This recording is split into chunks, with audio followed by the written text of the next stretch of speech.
The rain hammered against the grimy windows of Murphy's Tavern, as Thomas Blackwood stared at the cards in his trembling hands. 3 kings. It should have been enough. It should have saved him. Instead, it had sealed his daughter's fate. "I don't have the money," Thomas slurred, his bloodshot eyes darting between the stone-faced men surrounding the poker table. The debt collectors had been patient for months, but patience had a price, and Thomas had exceeded it long ago. Marcus Kane sat across from him, impeccably dressed, despite the squalid. His dark eyes held no emotion as he studied the broken man before him. "Then we have a problem, don't we, Thomas? Please," Thomas begged, his voice cracking. "Give me another week. I'll find the money somehow." "You've had 6 months," Marcus replied, his voice soft but deadly. "The debt is 50,000. You've paid nothing." Thomas's hand shook as he reached for his whiskey glass. Outside, lightning illuminated the narrow alley where his 19-year-old daughter Elena waited in their battered car, unaware that her father was about to change her life forever. "I have something else," Thomas whispered, hating himself even as the words left his lips. "Something worth more than money." Marcus raised an eyebrow. "I'm listening. My daughter. She's beautiful, pure, never been touched." The words tasted like poison in Thomas's mouth, but desperation had long since murdered his conscience. One night with her, and we're even. The other men at the table exchanged glances, but Marcus remained perfectly still. In the dim light, his face was unreadable, carved from granite. What Thomas didn't know was that Marcus Kane wasn't just any loan shark. He was the heir to the Kane Empire, one of the most powerful families in the city. He owned hotels, restaurants, and half the politicians in the state. He could have crushed Thomas like an insect months ago, but Marcus had been watching Elena Blackwood for weeks now. Not in the way her father assumed, but with a fascination that surprised even him. He'd seen her working double shifts at the diner, struggling to keep their small apartment. He'd watched her refuse the advances of drunk customers, with a dignity that belonged in palaces, not dive bars. She was everything. Her father wasn't strong, principled, unbroken. "You're offering me your daughter to settle the debt," Marcus said slowly, his voice carrying a dangerous edge that made the other men shift uncomfortably. "Just for one night," Thomas rushed to explain. "She's worth it, I swear. You won't find better in the entire city." Marcus stood, his tall frame casting a shadow across the table. For a moment, Thomas thought he'd overstepped, that the loan shark would have him beaten to death in the alley. Instead, Marcus pulled out his phone and made a call. "Bring the car around," he said simply. "So, we have a deal?" Thomas asked, hope and self-loathing warring in his voice. Marcus looked at him with something that might have been disgust. "We have a deal. But understand this, Thomas, after tonight, you're nothing to me. If I see you again, if you come near your daughter again, I'll finish what this debt started." Thomas nodded frantically, relief washing over him. He didn't understand the cold fury in Marcus's eyes, didn't realize that he'd just handed his daughter to a man who commanded respect through fear, who'd built an empire on the ashes of his enemies. What Thomas also didn't know was that Marcus Kane had been looking for a way to save Elena Blackwood from her father's destruction. The debt had been convenient, but this was providence. As Marcus walked toward the door, his mind was already working. Elena would come with him tonight, thinking she was paying her father's debt. She would expect the worst from him, would steel herself for horror. She had no idea that she was about to meet the man who would move heaven and earth to protect her. Elena pressed her face against the rain-streaked window of the luxury sedan, watching the city lights blur past like fallen stars. The driver, a mountain of a man who'd introduced himself only as Vincent, had said nothing after collecting her from the tavern. Her father's last words echoed in her mind. "Just do whatever he says, and everything will be fine." She knew what that meant. She'd known the moment she saw the shame in her father's eyes, the way he couldn't meet her gaze. Thomas Blackwood had finally found something to sell that someone wanted to buy. The car pulled through iron gates that seemed to stretch toward the sky, past gardens that looked like they belonged in fairy tales. Elena's breath caught as they approached a mansion that dwarfed every building she'd ever seen. This wasn't the seedy hotel room she'd expected. This was something else entirely. Vincent opened her door with unexpected gentleness. "Ma'am," he said, his voice surprisingly soft for such a large man. "Mr. Kane is waiting." Elena stepped out, her second-hand dress and scuffed shoes feeling impossibly shabby against the marble steps. She'd prepared herself for this moment, built walls around her heart and steel in her spine. Whatever happened tonight, she would survive it. She had to. The front door opened before she could knock, revealing a man who stole the breath from her lungs. Marcus Kane was nothing like she'd imagined. He was tall and broad-shouldered, with dark hair and eyes that seemed to hold secrets. His suit probably cost more than she made in a year, but it was his presence that struck her a quiet authority that made the very air seem to bend around him. "Elena," he said, and her name on his lips sounded like music. "Thank you for coming." She lifted her chin, meeting his gaze directly. "I didn't have a choice." Something flickered in his eyes, surprise, perhaps, or admiration. "No," he said quietly. "You didn't. I'm sorry for that." He led her through rooms that belonged in museums, past artwork that cost more than most people's houses. Elena walked beside him, her mind racing. This man could have anyone he wanted. Why would he need to buy a night with a broken girl from the wrong side of town? "You're wondering why," Marcus said, as if reading her thoughts. They'd stopped in a sitting room that overlooked the city, floor-to-ceiling windows offering a view that made Elena feel like she was flying. "Among other things," she replied, surprised by her own boldness. Marcus moved to a bar cart and poured himself a drink. "Would you like something? Wine? Water? Water?" Elena watched him pour from a crystal pitcher, noting the way his hands moved with precision and grace. "You still haven't answered my question." He handed her the glass, their fingers brushing for just a moment. The contact sent an unexpected jolt through her system. "Your father owes me $50,000. He offered you as payment." Elena flinched, but didn't look away. "I know that too." Marcus set down his glass and turned to face her fully. "What you don't know is that I've been watching you for weeks." Her blood ran cold. "Watching me. Not in the way you think." He stepped closer, and Elena fought the urge to back away. "I've seen you working at the diner. I've watched you walk home alone at night through streets that would terrify most men. I've seen you refuse tips from customers who expected more than service." "Why?" The word came out as barely a whisper. "Because I've never seen anyone fight so hard to maintain their dignity in the face of such degradation." His voice was soft, but there was steel beneath it. "Because I've never met anyone who deserved better more than you do." Elena stared at him, her mind reeling. "I don't understand." Marcus moved closer still, until she could smell his cologne, could see the flecks of gold in his dark eyes. "Your father thinks he's sold you to a monster," he said. "He has no idea that he's just handed you to the one man in this city who would burn it all down to keep you safe." Eleanor's hands trembled as she set down the crystal glass, water sloshing dangerously close to the rim. Marcus Kane's words hung in the air between them like a challenge to everything she thought she knew about her situation. "I don't believe you," she said, though her voice lacked conviction. "Men like you don't rescue girls like me.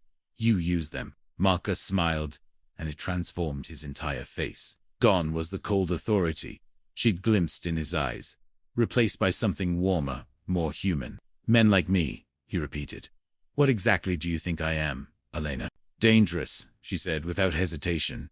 "Powerful, used to taking what you want." "All true," he acknowledged. "But what I want might surprise you." He moved to the window, gazing out at the city lights that glittered like scattered diamonds. "I built this empire from nothing. My father died when I was 15, left my mother and me with debts that would have crushed us. I learned early that power is the only thing that protects the people you love." Elena found herself drawn to his profile, the way shadows played across his strong jaw. "And what does that have to do with me?" "Everything." He turned back to her, and she saw something vulnerable in his expression. "I've spent 15 years building walls, Elena, making myself untouchable. But watching you, you reminded me what courage really looks like." "Courage?" Elena laughed bitterly. "I'm here because I had no choice. That's not courage. That's survival." "You could have run," Marcus said quietly. "You could have left your father to face the consequences of his choices. Instead, you came here to save him, knowing what you thought waited for you. If that's not courage, what is?" Elena felt tears prick her eyes and blinked them away furiously. She couldn't afford to be weak. "Not now.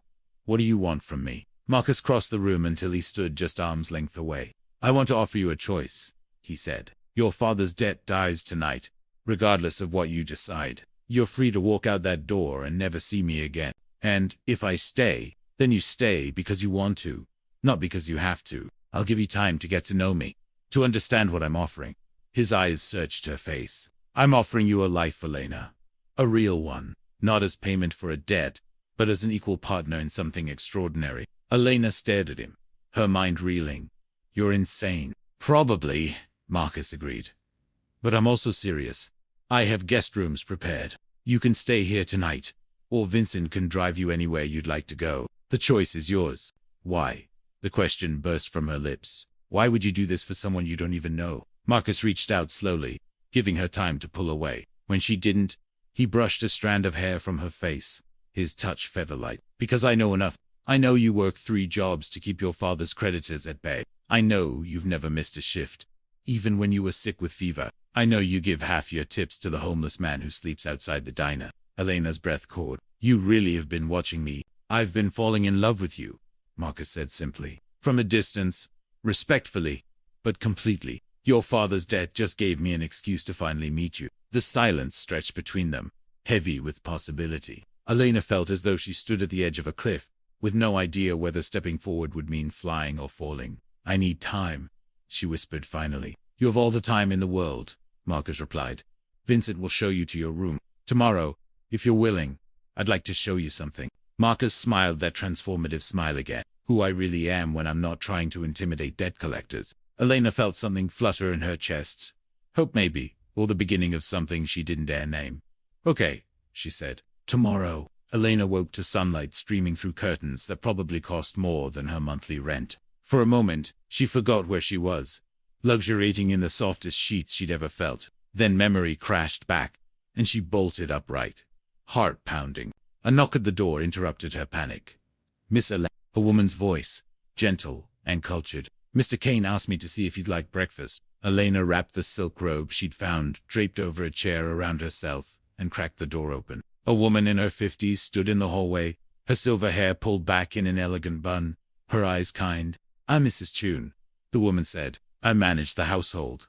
Mr. Kane is in the garden when you're ready. The garden turned out to be a wonderland of flowers and fountains, with pathways that wound through hidden alcoves and secret spaces. Elena found Marcus kneeling beside a rose bush, his expensive suit replaced by jeans and a simple white shirt. His hands were dirty, and there was a smudge of earth on his cheek. You garden? She asked, surprised. Marcus looked up, his face lighting up when he saw her. My mother's roses, he said, standing and wiping his hands on a towel. She planted them when I was a boy. I promised her I'd take care of them. Elena moved closer, breathing in the intoxicating scent of the blooms.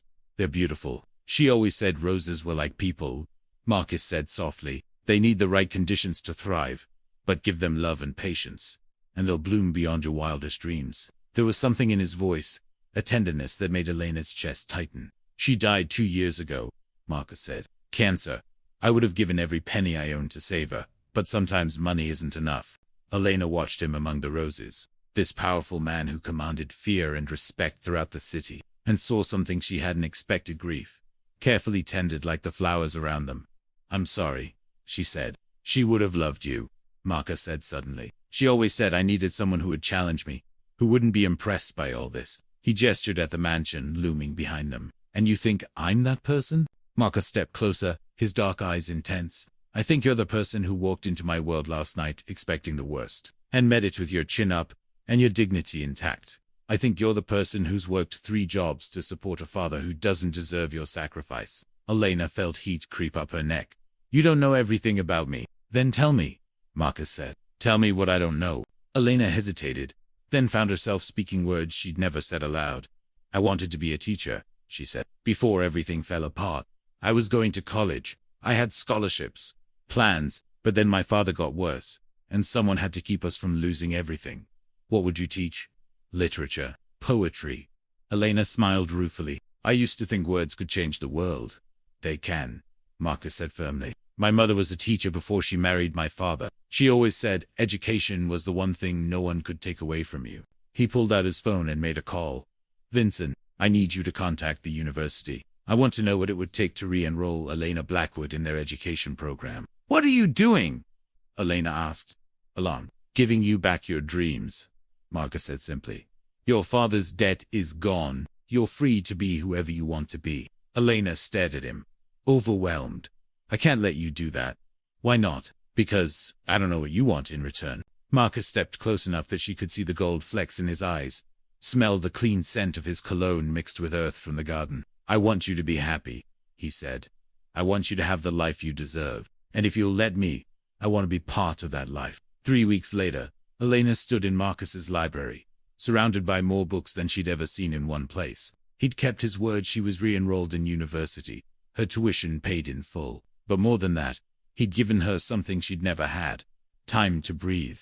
"You're reading Neruda," Marcus said from the doorway, making her jump. Elena turned, finding him leaning against the frame with that small smile that made her heart skip. 20 love poems, and a song of despair, she said, holding up the worn volume. "I found it in the poetry section." "That was my mother's," Marcus said, crossing the room. "She used to read it to me when I was young, before I understood what the words meant." Elena ran her fingers over the cover. "She had good taste.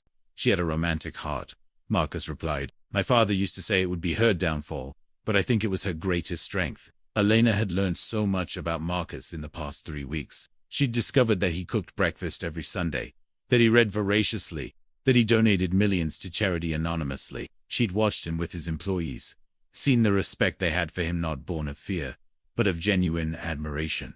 "Can I ask you something?" she said. "Why do you let people think you're just a lone shark? You're so much more than that." Marcus moved to the window, his expression thoughtful. "Because fear is useful," he said finally. "It keeps people from getting too close, from seeing weakness they can exploit." "And what about me?" Elena asked. "Am I a weakness?" Marcus turned, his dark eyes intense. "You're the greatest risk I've ever taken," he said honestly. "You could destroy me with a word. Elena, you have power over me that I've never given anyone." Elena felt her breath catch. Over the past weeks, she'd felt the walls around her heart slowly crumbling. Marcus hadn't pushed, hadn't demanded anything from her. He'd simply been there bringing her coffee while she studied, discussing literature with an insight that surprised her, showing her a world she'd never imagined. "I'm scared," she admitted. "Of me." She gestured between them. "Of caring about someone who lives in such a dangerous world." Marcus stepped closer, and Elena didn't retreat. "I won't lie to you," he said. "My life comes with risks. But I've spent 15 years building walls to protect the people I love. I would never let anything happen to you." "How can you be so sure?" "Because I've never had anything worth protecting before," Marcus said simply. "You've changed everything for me, Elena. You've made me remember what it feels like to hope for something beyond power and control." Elena felt tears prick her eyes. "I don't know how to do this," she whispered. "I don't know how to let someone take care of me." "Then let me teach you," Marcus said, reaching out to cup her face gently. "Let me show you what it means to be cherished, to be valued for who you are, not what you can give." Elena leaned into his touch, feeling the last of her defenses crumble. "What if I disappoint you?" "Impossible," Marcus said, his thumb brushing away a tear she hadn't realized had fallen. "You're the strongest person I've ever met. Elena, you've survived everything life has thrown at you and somehow managed to keep your heart intact. You could never disappoint me." Elena looked into his eyes and saw her future, reflected there, not perfect, but real, full of possibility and hope, in the kind of love she'd only read about in books. "Okay," she whispered. "Okay, I'll let you teach me." Elena smiled, feeling lighter than she had in years. "But I have one condition. You have to let me teach you something too." Marcus smiled, that transformative expression that had first made her heart skip. "What's that?" "How to be loved," Elena said. "Really, truly loved, without having to earn it or fight for it." Elena should have known that happiness like this couldn't last. She should have remembered that, in her world, every moment of joy came with a price attached. The reminder came in the form of her father, standing in Marcus's garden with wild eyes and whiskey on his breath. "There you are," Thomas Blackwood slurred, swaying slightly as he took in the manicured lawns and expensive flowers. "Living like a queen while your old man rots in the gutter." Elena stepped protectively in front of Marcus, who had gone very still behind her. She'd learned to read his moods over the past month, and the sudden tension in his posture made her blood run cold. "What are you doing here?" she asked her father, though she already knew. Thomas had the desperate look of a man who'd found a new way to destroy himself. "I need money," Thomas said, his bloodshot eyes sliding past her to Marcus, "just a little, to get back on my feet." "The debt is paid," Marcus said, his voice carrying the kind of quiet authority that made grown men step back. "You have no business here." Thomas laughed bitterly. "No business. She's my daughter. I made her, and I can unmake her just as is." Elena felt Marcus move closer, his presence solid and reassuring behind her. "You need to leave," she said to her father, surprised by the steadiness in her own voice. "Not without what I came for," Thomas said, pulling out a crumpled piece of paper. "I've been asking around about your new boyfriend, Elena. Very interesting what I found out." Marcus went perfectly still. "What do you want?" "Marcus Kane," Thomas said, his voice dripping with malice. Head of the Kane family. Worth about 50 million, give or take. He waved the paper. I've got documentation here about some of your business deals. The kind the police would find very interesting. Elena's heart stopped. What are you talking about? Your Prince Charming isn't as clean as he pretends, Thomas said with ugly satisfaction. Money laundering, illegal gambling, connections to some very unsavory people. The kind of information that could put him away for a very long time. Marcus stepped forward, and Elena saw the man who'd built an empire through fear and respect. How much? He asked quietly. 100,000, Thomas said quickly. And I disappear forever. You'll never see me again. Dad. No, Elena said. But Thomas ignored her. You've got 24 hours, Thomas continued. Or I'd go to the police, with everything I've got. Elena whirled to face Marcus, her heart breaking at the resignation in his eyes. Tell me he's lying, she said. Tell me none of this is true. Marcus looked at her for a long moment, and she saw her answer in his expression. Some of it is true, he said quietly. The early years, when I was building the business, I did things I'm not proud of. What kind of things? The kind that kept my mother and me alive, Marcus said. The kind that built the foundation for everything legitimate I've done since. Elena felt the ground shift beneath her feet. You lied to me. I never lied, Marcus said urgently. I just didn't tell you everything. The man you've come to know, the man you've been living with, that's who I really am. The other things are in the past. Are they? Elena asked, tears streaming down her face. Or are you still that person underneath all the poetry and rose gardens? Thomas watched the exchange with satisfaction. 24 hours, he repeated. Or your fairy tale ends with handcuffs. Marcus stepped toward Elena, but she backed away. I need time, she said. I need to think. Elena, please. No, she said, her voice breaking. I need to be alone. As she walked away, Elena heard Thomas chuckling behind her. Looks like you're about to lose more than money, Kane. She was the best thing that ever happened to you. For once, Elena thought bitterly, her father was right. Elena sat in the guest room she'd called home for the past month, staring at the suitcase she'd packed but couldn't bring herself to zip closed. Outside her window, she could see Marcus in the garden, standing motionless among his mother's roses. He'd been there for hours, ever since she'd told him she needed space to think. A soft knock interrupted her thoughts. Come in, she called, expecting Mrs. Chun. Instead, Vincent entered, his massive frame filling the doorway. In the weeks she'd been here, the quiet bodyguard had become something of a friend, always ready with a subtle smile or a cup of coffee when she needed it. Miss Elena, he said, his voice unusually formal. I wonder if I might speak with you. Elena gestured to the chair by the window. Of course. Vincent sat carefully, his hands folded in his lap. I've worked for Mr. Kane for 8 years, he said. Before that, I was in a very dark place. Prison, drugs, violence. I was a man with nothing to lose and even less to live for. Elena waited, sensing there was more. Mr. Kane didn't just give me a job, Vincent continued. He gave me a purpose, a family, a chance to be someone better than I was. He met her eyes. I'm not the only one. Half the people who work for him have similar stories. Why are you telling me this? Because I've seen what you've done to him, Vincent said simply. In 8 years, I've never seen him smile the way he does when you're around. I've never seen him worry about anything the way he's been worrying about losing you. Elena felt tears prick her eyes. You weren't there. You didn't hear what my father said. No, Vincent agreed. But I was there when Mr. Kane built his empire. I know what he did, and I know why he did it. He leaned forward. Miss Elena, when you're 15 years old and watching your mother work 3 jobs to keep creditors from taking your home, when you're sleeping on the floor because you sold your bed to buy medicine, you do whatever it takes to survive. But the things my father mentioned were 20 years ago, Vincent interrupted, and they were about survival, not greed.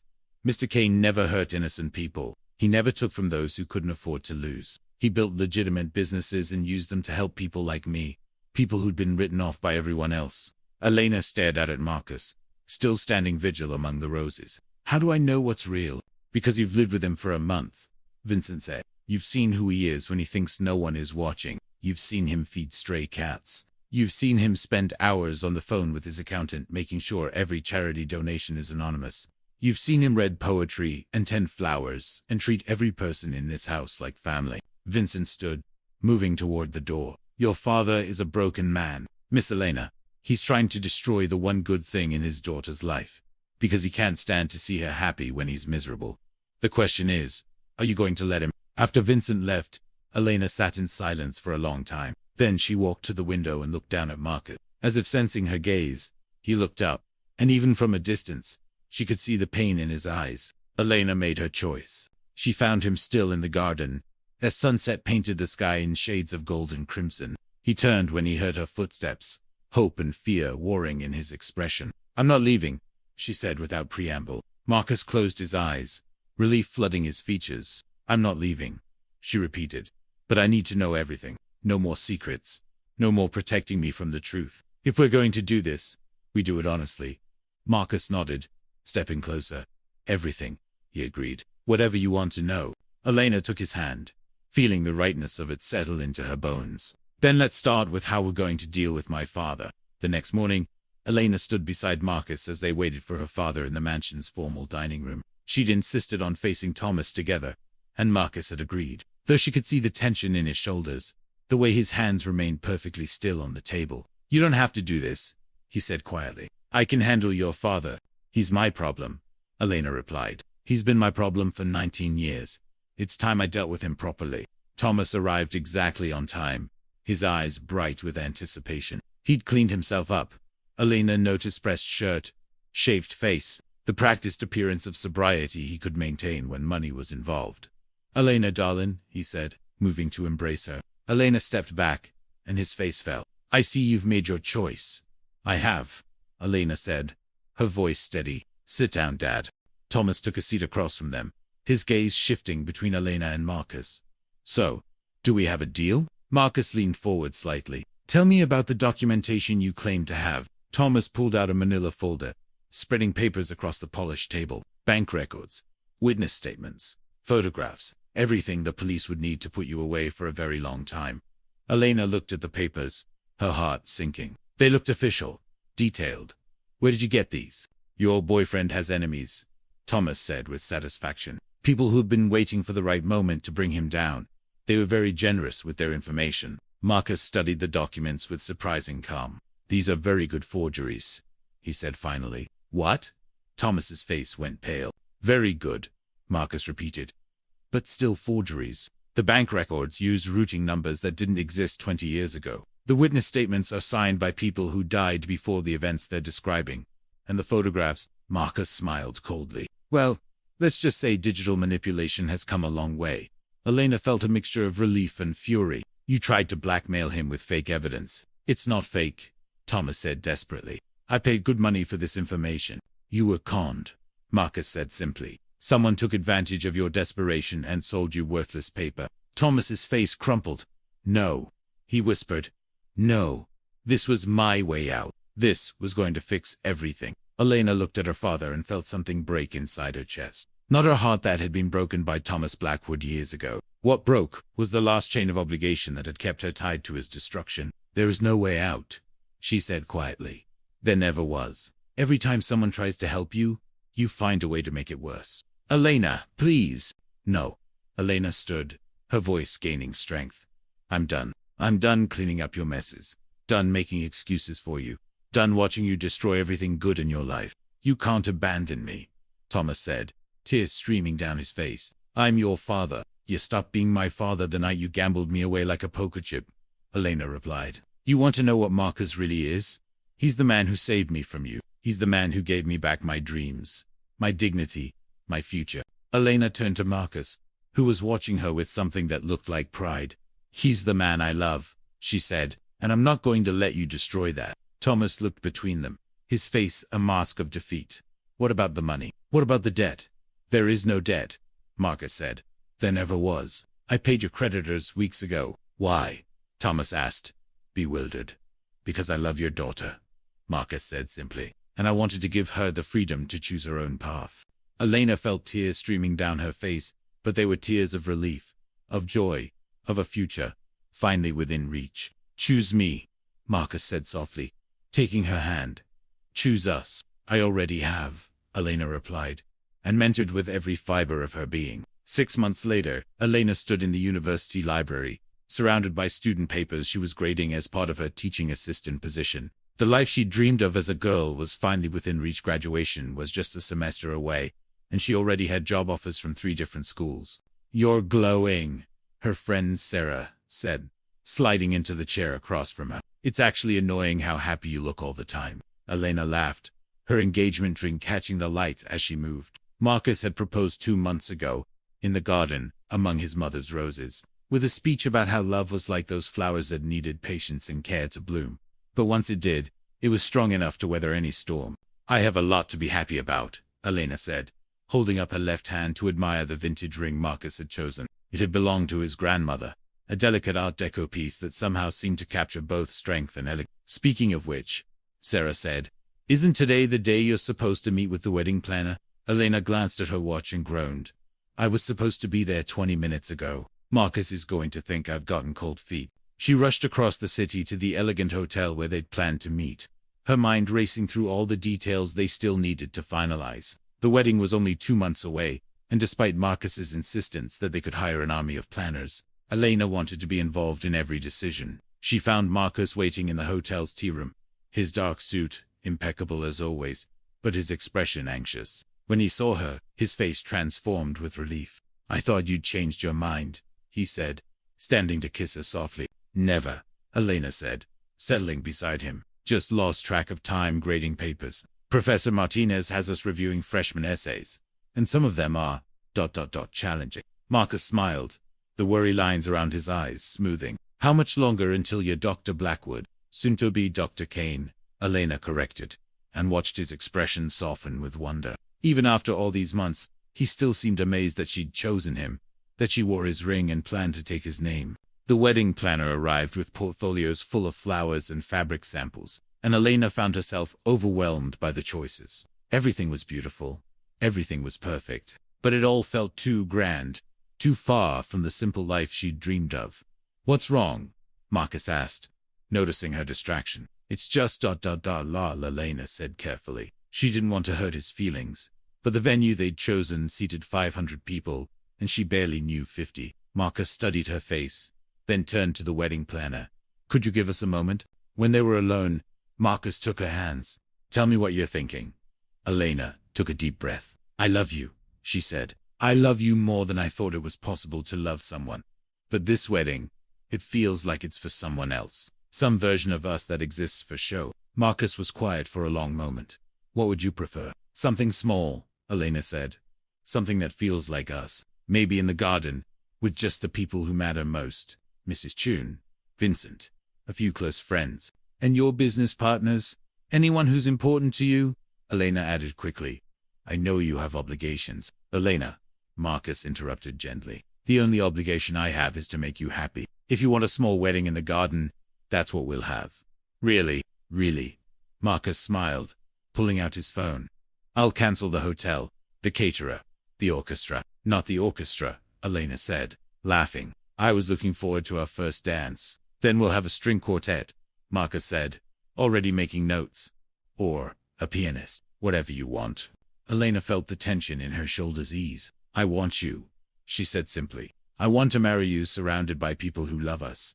Not because they have to be there for business reasons. Marcus leaned forward and kissed her, soft and sweet. Then that's exactly what we'll do. As they left the hotel, Elena felt lighter than she had in weeks. This was what she'd learned about love with Marcus. It wasn't about grand gestures or expensive displays. It was about understanding, about choosing each other every day, about building something real together. One more thing, Marcus said as they reached his car. I have a surprise for you. The kind that involves your father. Elena's blood ran cold. Marcus, what did you do? I found him a job, Marcus said carefully. A real one. At a rehabilitation center. Upstate. He'd be a janitor. But they have an excellent program for people struggling with addiction. Elena stared at him. You're still trying to save him. I'm trying to save you from carrying his guilt for the rest of your life, Marcus said. He's your father, Elena. Broken and flawed, but still your father. I thought you might want to give him one last chance. Elena felt tears prick her eyes. Even now, Marcus was thinking of her happiness, her peace of mind. What if he says no? Then at least you'll know you tried, Marcus said. And if he says yes, well, maybe there's hope for him yet. Elena nodded slowly. Okay, she said, but I want to be there when you tell him. This is something we do together. 2 years later, Elena stood in the same garden where Marcus had first shown her his mother's roses. But now she was holding a baby, their 6-month-old daughter, Isabella. The roses were in full bloom, their perfume mixing with the sweet scent of the baby's skin. "She hath your eyes," Marcus said, wrapping his arms around them both from behind. "That same determination that made me fall in love with you." Elena leaned back against his chest, marveling at how completely her life had changed. Dr. Elena Kane now taught at the university full-time, her doctoral thesis on the power of literature to transform lives.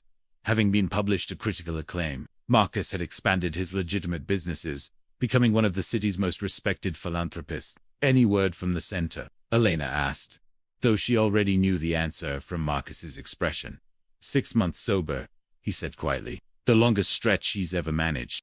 Elena nodded, still processing the miracle of her father's transformation. The rehabilitation center had been exactly what Thomas needed: structure, purpose, and most importantly, distance from the triggers that had destroyed him for so long. He'd written to Elena twice, awkward letters full of apologies and tentative hope. "I was thinking," Marcus said carefully, "maybe it's time." Time for what? Time to let him meet his granddaughter. Elena felt her breath catch. She'd been thinking the same thing for weeks but hadn't dared voice it. The old Elena would have been terrified of letting Thomas back into her life, afraid he'd find new ways to hurt her. But the woman she'd become, Marcus's wife, Isabella's mother, was stronger than her fears. "Supervised visit," she said finally. "Here, where we can control the environment." "Of course," Marcus agreed. "Vincent can be present, and we'll keep it short." Elena turned in his arms, studying his face. "You really think he's changed?" "I think he's trying," Marcus said. "And I think he deserves a chance to see what his daughter has become: brilliant, successful, loved. Maybe it will help him understand what he almost threw away." The visit was arranged for the following weekend. Elena spent the days leading up to it in a state of nervous anticipation, alternating between excitement and dread. When Thomas arrived, she barely recognized him. Gone was the bloated, desperate man who'd tried to blackmail Marcus. In his place stood someone thinner, cleaner, with eyes that held clarity instead of the constant haze of alcohol. "Elena," he said, his voice breaking on her name. You look beautiful." "Thank you," she said, keeping Isabella close. "You look well, Dad." Thomas's eyes filled with tears when he saw the baby. "She's perfect," he whispered. "May I?" Elena hesitated, then carefully placed Isabella in her grandfather's arms. Thomas held her with the reverence of a man who'd learned the value of precious things through losing them. "I know I don't deserve this," Thomas said, his voice thick with emotion. "I know I have no right to be here, to be part of your life. But I want you to know I'm proud of you. I'm proud of the woman you've become despite everything I put you through." Elena felt tears streaming down her face. "I know you are," she said. "I can see it." They spent the afternoon in the garden, Thomas telling them about his work at the center, about the other residents he'd befriended, about the small steps he was taking to rebuild his life. He didn't ask for forgiveness, he was too wise for that now, but he offered something more valuable: genuine change. As the sun began to set, Thomas handed Isabella back to Elena. "Thank you," he said, "for giving me this chance." "Thank you," Elena replied, "for taking it." After Thomas left, Elena stood with Marcus and Isabella among the roses, watching the last light fade from the sky. She thought about the girl she'd been 2 years ago, desperate, convinced that love was something that happened to other people. "No regrets?" Marcus asked, as if reading her thoughts. Elena looked at her husband, at their daughter, at the life they'd built together from the ashes of her father's failures. "None," she said firmly. "Not a single one." Marcus smiled and kissed her softly. "Then we've done something right." As they walked back toward the house, Elena realized that sometimes the most beautiful love stories begin with the darkest moments. Sometimes it takes a drunk father's worst decision to lead his daughter to her greatest happiness. And sometimes, just sometimes, redemption is possible for everyone, even those who seem beyond saving. The roses would bloom again next spring, as they had for Marcus's mother, as they would for Isabella, when she was old enough to understand their meaning. Love, Elena had learned, was like that: cyclical, resilient, always finding a way to grow, even in the darkest soil. And in the garden of their life together, surrounded by the family they'd chosen and the family they'd saved, Elena Kane knew that her story was just beginning.